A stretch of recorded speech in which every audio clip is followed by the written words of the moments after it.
Theodore Ssekikubo yeegasse ku babaka abalala abazze babanja accountability omukyalo nakubiriza parliament Anita Among olunaku olwajjo yabadde arayizinga issue eno mu parliament ku floor ng'agezaako okugamba bannange ssente y'omuwi w'omusolo egenda nnyo. Ssente zino abantu beebuuza ssente ezoonoonebwa zaaki era zivaawa wakati ng'eggwanga lyetaaga ssente. Anita Among ebigambo bye yamuzzeemu nabikuwadde wano ku mukutu ogwa Red Zone TV ate era nga ngenda kubikwongera osobole okubiwulira then nkubulire ate Robert Kyagulanyi Ssentamu agambye ki. Robert Kyagulanyi Ssentamu president w'ekibiina ekya National Unity Platform nga bwe nkugambye akedde ku makya g'olunaku olwaleero n'agwa ku katambi nga speaker Anita Among akubiriza parliament ng'ayuzaayuza ng'agajambula amanyiddwa nga Theodore Ssekikubo abadde aleese ensonga ku fulo ey'okuba nti yeemulugunya ku ngeri ssente z'omuwi w'omusolo engeri gye zisaasaanyizibwamu.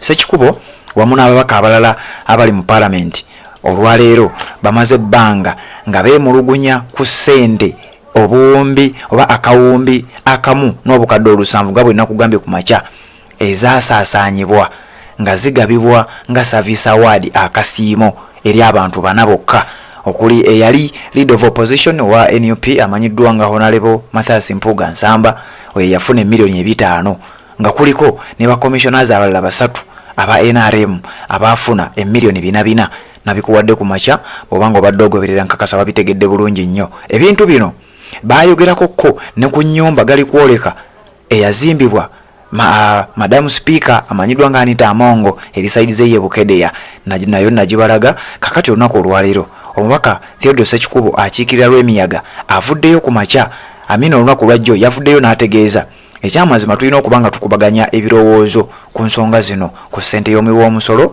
egenda mu maaso n'okubeera ng'eyonoonebwa. Tosobola kubeera ng'eggwanga lyetaaga ssente nga mutulaga nti eggwanga lyavu ate nga ssente tuzigabira abantu ssekinnoomu.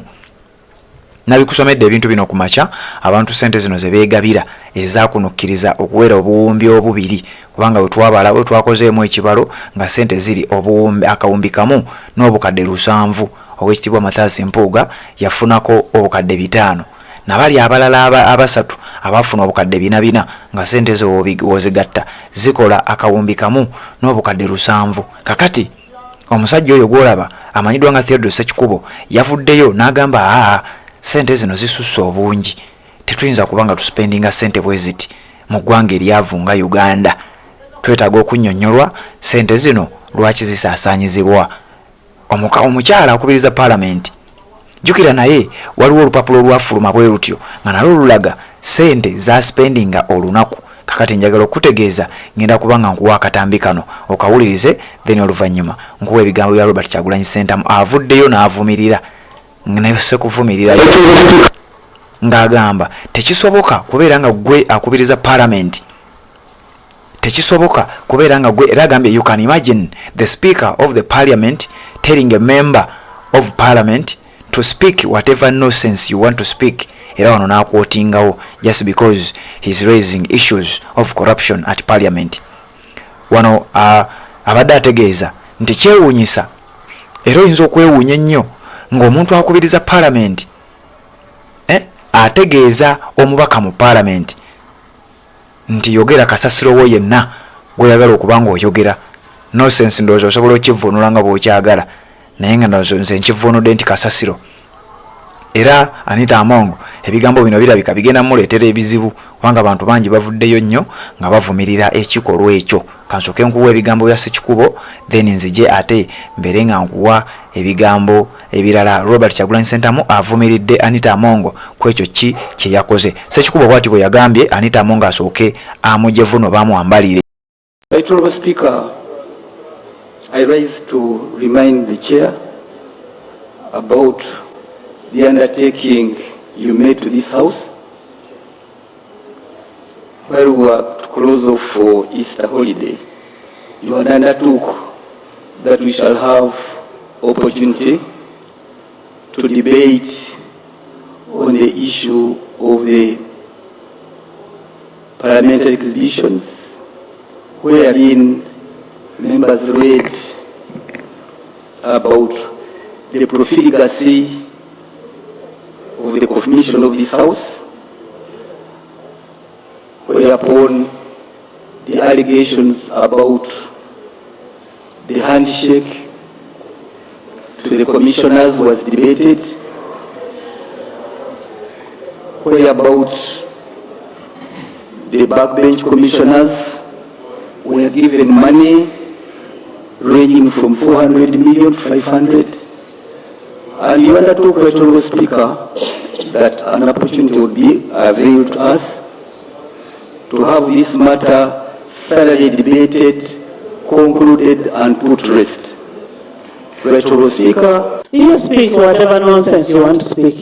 Chair, I have sense, I can assure you. You speak. No, I have sense. There is no doubt about that.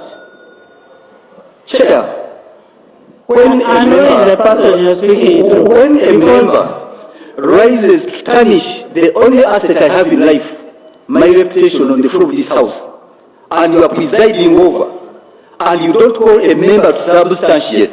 You first Honourable Sechikubo, first wait. The person who raised the issue, where is the person? Because I want him to be here when you're responding. Where is Honourable Kimosho?